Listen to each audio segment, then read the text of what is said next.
新發現啊，新發現啊！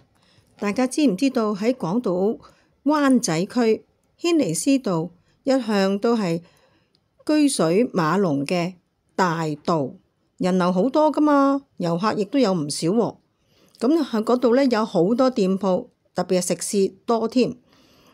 嗰度鋪租好貴㗎，但係竟然俾我發現咗一間食材又好啦，又新鮮啦嘅粉麵店。售價呢係好平㗎咋，一碗係一樣餸28蚊。如果係一個套餐咁呢，只不過係44蚊咋，係非常之抵食㗎。佢哋除咗有麵之外，仲有河粉、米粉、米線等等。大家不妨去試一下，試下嘅味道係點樣啦，然後再話俾我聽係咪好好食呢？咁下次我有好介紹，再通知大家啦。